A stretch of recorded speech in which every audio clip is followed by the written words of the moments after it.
I don't touch Darren in terms of being able to command a room and engage the way that he did. I wish I did. I wish I had that. I've never seen anybody do it the way he did it.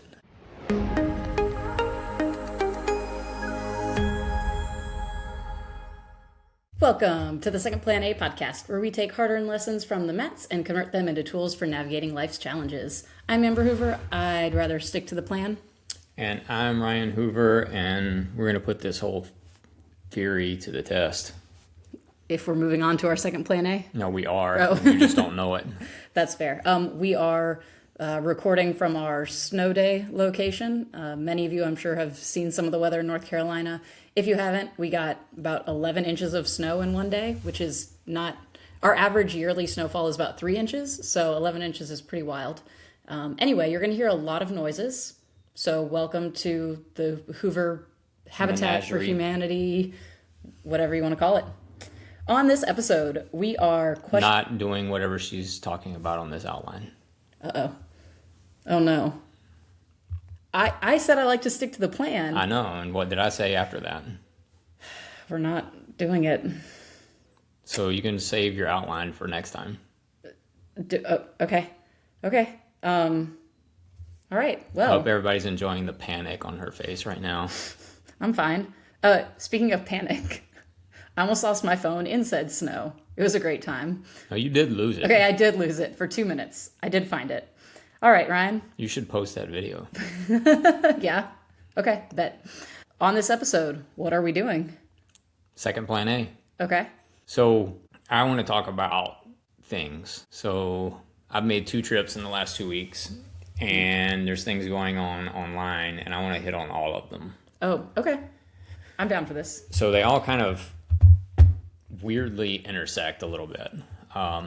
So 2 weeks ago, I was at SHOT Show, which if you don't know what SHOT Show is, it's the world's largest gathering of alpha male douchebags that could possibly happen. This is what happens and they when never I take went over. to SHOT Show again. I mean, I didn't say there weren't good things that happened at SHOT Show.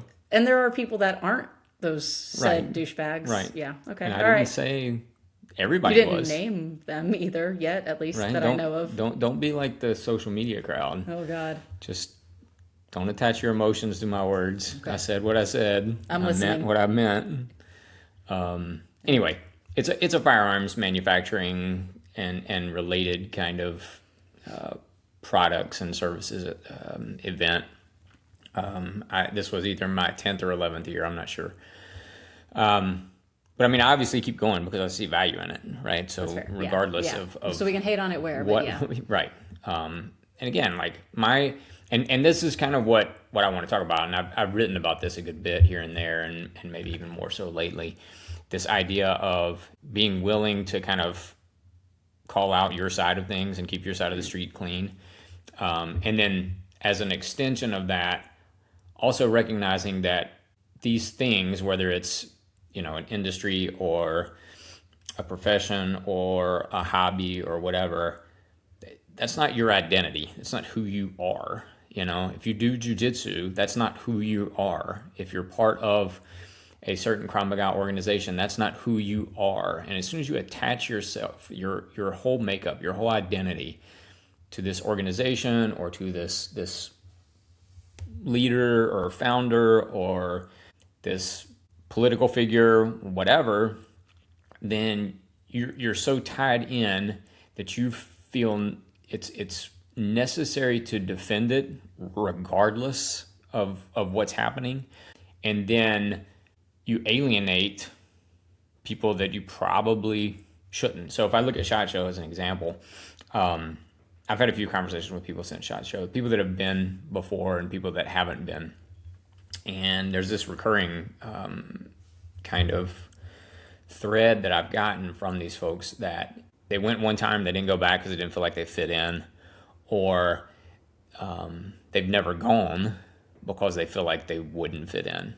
And it's an interesting thing to me because since, like I said, I've been going for a decade now, and over that time, I have definitely seen more diversity in attendance with regards to especially like gender and race the thing that hit me this last time was I feel like the people that I didn't see before that I'm seeing now have changed their look, their demeanor, their aesthetic, their online persona to fit the industry, as opposed to and look, maybe there's some part of that is necessary. Like if you want to change the club, you got to fit into the club. Like you got to get in first.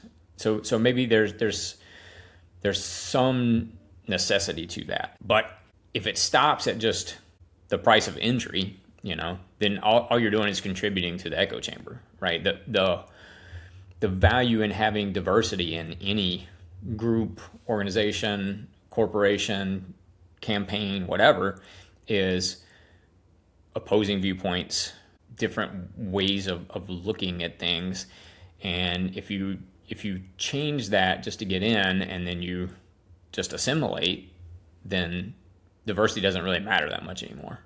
I wanted to say, and one of the things that kind of caught me as you were talking about not like what you do is not who you are, and not getting so caught up in the entirety of your identity in this one thing. We recently lost Catherine O'Hara, and there were some amazing videos going out, compilations of all her roles and some of her incredible parts that she's played and scenes that she's done. But one of my favorites, and I think the only thing that I ended up actually reposting, it started with, it looked like somebody had kind of caught up to her in an airport and asked her what her favorite role was that she's ever played. And she said, "Mother to my children." Yeah. No, like, oh, let me saw think this about video. it. Yeah. But just like that, her favorite role Right. is being a mother. Yeah. She didn't even stop to think through like everything. It just, because she doesn't align herself with her characters. At no Right. point was she saying, "I'm Moira Rose." Yeah. She played Moira Rose. And Right. I actually didn't understand that until I listened to a podcast from one of my favorite shows. And it was hosted by somebody who was an actor on the show. And he didn't keep saying me, I, whatever. He kept referring to his character by name because they don't get caught up. I think maybe even it's a good actor kind of separation, is not getting caught up in thinking of yourself as the character, Right. but understanding that was a character you played. Yeah. Yeah.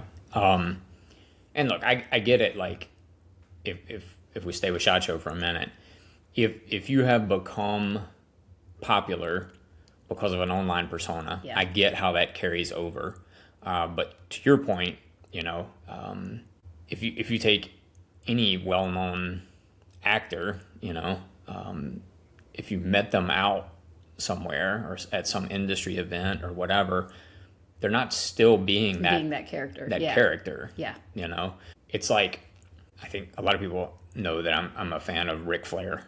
By most accounts, I think that Richard Flair is probably not a great person. Like, he's not a great human. Never met him, so I can't speak for sure. I'm just going by things that I've seen and heard. But I don't know that guy. I like the character Ric Flair. I think that's a really rare quality, to be able to distinguish between the two and accept that, and Yeah. not support some of the things that the person has done and still be able to enjoy the character and the persona and what makes him a living. Right. It's like, well, I don't listen to this person or this person or this person or watch this person because of their politics. Okay, well, good luck just listening to fucking Ted Nugent for the rest of your life, because that's what you're left with. It's like, Yeah. well, you got Ted Nugent, you got Kid Rock. Have fun. I mean, no aspersions towards them. I don't care. Like, Yeah. I'm just saying, once you start going down that hole and you start identifying who you are and what you're willing to support and what you're willing to engage in, even down to the music that you're going to listen to, then man, you're going to be super limited in your existence and your ability to engage with the world. I think being able to separate these things is really important. And you can listen to Eminem and not support his politics. Yeah. I can go to SHOT Show and not endorse everything that I see that goes on there, because I don't endorse lots of it. But I think that's what makes any organization or political campaign or training center or whatever valuable, good. It what allows it to grow and improve. Echo chambers, there's not a lot of growth that happens there. After SHOT Show, I had a couple days here, and then I found out that my Krav Maga instructor and friend had passed away. Darren Levine. He was the founder of Krav Maga Worldwide. He's largely responsible for Krav Maga coming to the U.S. in the early 80s, 1981. And so I went to his service this past weekend, and I had mixed feelings about going, mostly because I knew that I was going to be, well, one, I mean, nobody wants to go to these things. It's you go because you feel like you should, but nobody Yeah. And I mean, I'd only been home for a few days. It was going to be me flying across country again by myself for a few days. We had a big snowstorm coming here. Those are logistical things and whatever. But beyond all of that, I was mostly trepidatious about going, because I knew that I was going to be confronted with people that I haven't seen in 10 years or more, that I didn't necessarily leave on best terms with, And I had the opportunity to talk to several, shake some hands, give a few hugs, have a drink, have a meal with people that I haven't seen in a long time. And, by and large, my thought processes afterwards, after these hugs and conversations and whatever, is I really like that dude. It's a shame that the last 10 years have kept me from interacting with these people because of organizational conflict, and look, there's some personal things inside of that for sure, but they start with people, and I include myself in this, identifying with a process, identifying with a system, identifying with an organization, as opposed to just, look, you can be a part of this thing and I can be a part of this thing, but at the end of the day, we're both humans that actually happen to enjoy being around each other, Now, there were other people there that, I was like, yeah, I'm glad I don't have to talk to that fucking guy ever again. I don't, if we're gonna be open about it, like there were people there that I did avoid, that I didn't, go up to, that I didn't shake their hands, or I did shake their hand, and that was the extent of it, But my bigger takeaway was that there were far more people there that I lamented not staying in contact with, mostly for what in hindsight is pretty dumb. It gets harder even with what we do. It's not like you're arguing about the best software to use for Excel spreadsheets. Excel is the brand to use for your expense tracking service. It's about making people safer. Right. I'm sure to a degree everybody feels like what they do, if you're a passionate person, what you do really matters. Mm-hmm. And you should feel that way. If you don't, you're in the wrong business. I'm sure there are people who argue about how ballet is taught and how Pilates and, then you get into something like yoga that has spiritual aspects to it. And a lot of people really heavily put their entire identity into their religion, their spirituality, whatever you want to call it. Yeah. And so then it does, I think, for most people get exponentially more difficult to just have a friendship, talk to this person, be human with them, while social media and everything is showing you on opposite sides of the spectrum. Right. Yeah. It's, I mean, again, like, I do think that in our world, especially, if you don't have some of that, then you should probably find something else to do. Like, you should feel like what you're doing is important, and you should feel like you are constantly trying to improve that and grow that. The conundrum is, to actually improve it and grow it, you need to interact with people that think differently. You need to interact with people that are going to kind of push the envelope a little bit, push the boundaries of what you feel like is best. And we've said this many times before, just because something is the best, whatever that means, doesn't mean that it can't be better. It doesn't mean that it can't be improved. Usually you fall into a trap if you think, okay, it's the best it can be, like let's just stay here. And then Well, it dies. It dies, yeah. You know, like I The world keeps changing. right. And we've said before, you know, the universe is indifferent. Yeah. The universe doesn't care about you, your system, your program, whatever. It's not going to give you credit for being first. It's not going to give you credit for at one time being the best. It's not going to give you credit for being innovative, none of that stuff, because it's indifferent. It doesn't matter. And so the other forces around you that also feel that way, which should be most of them, are going to pass you by, you know, because they're not looking at you thinking, oh, well, they were first, so we'll just give way to all the land over there. Yeah, you know. But anyway, I left out of there, and I had a lot of time to sit and think in hotel rooms and on airplanes and whatnot. And I did leave there. I don't know if sad's the right word, but a little sad, you know, thinking that I had lost a decade with some people that I probably shouldn't have, you know, that I probably should have tried to engage with. I probably should have, and I'm saying probably a lot. I wouldn't be saying these things if it weren't true. Like I should have set ego aside, you know, those kinds of things.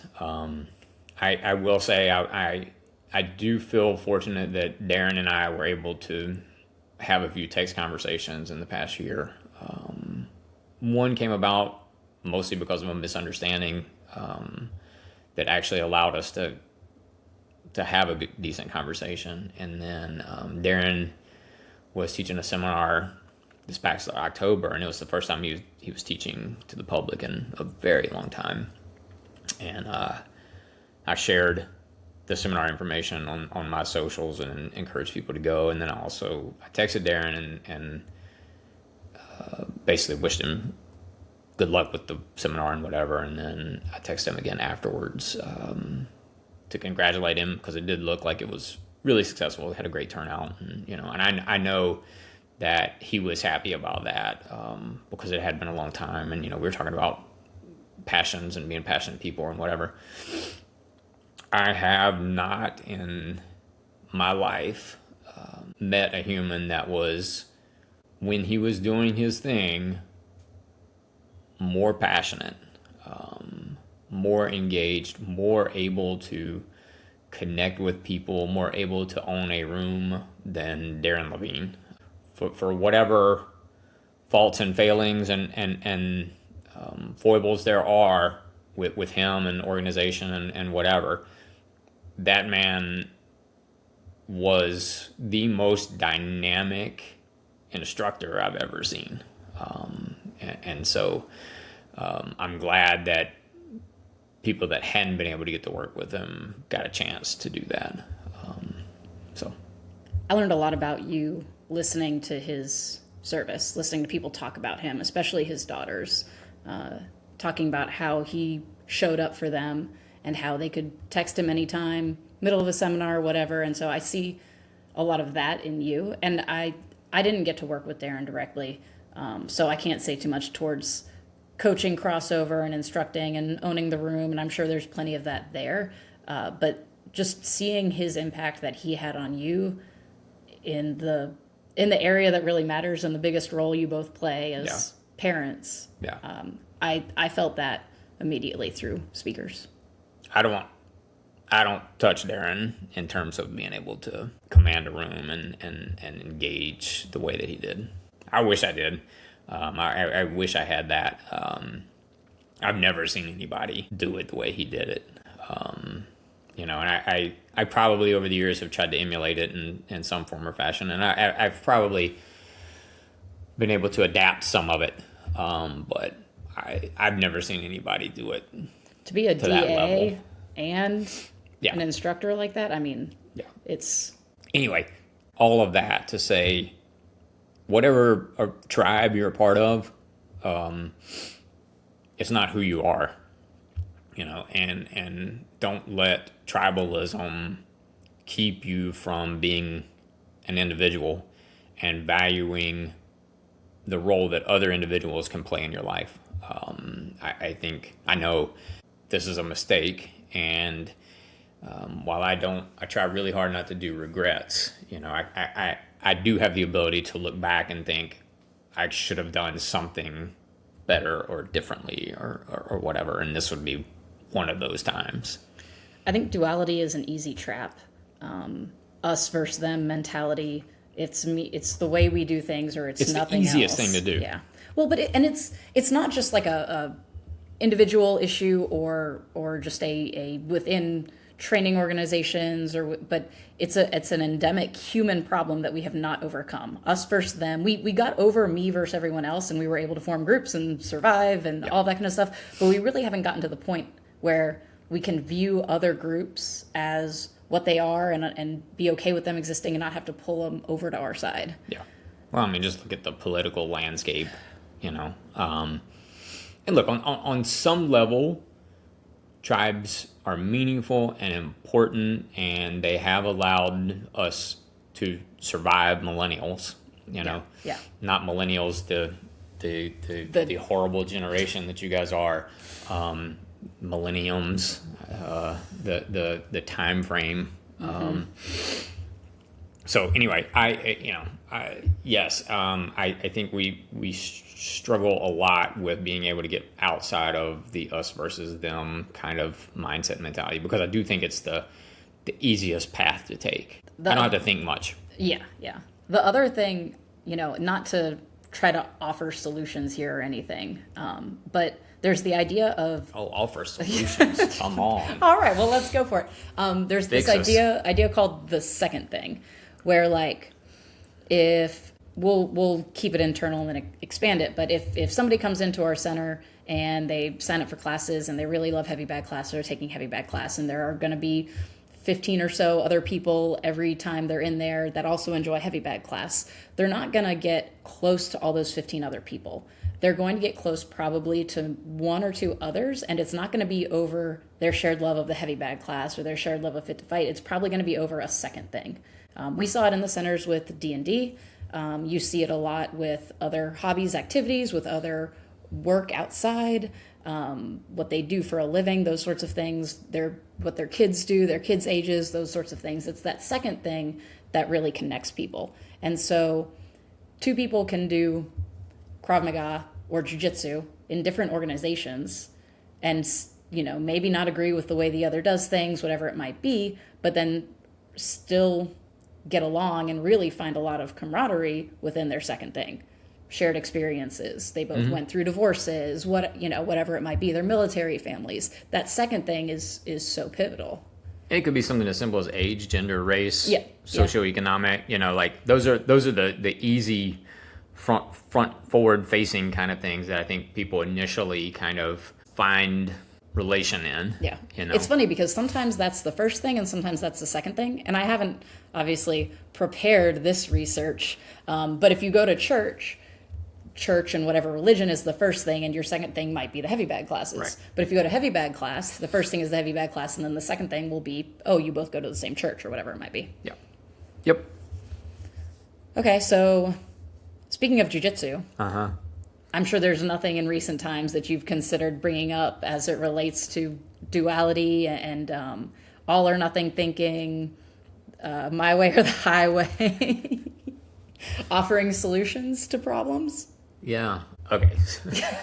So for those of you that don't know, there has been a deluge of social media posts in the past few days about safe spaces in jiu-jitsu, about sexual misconduct in jiu-jitsu, primarily surrounding what's going on with the organization Atos.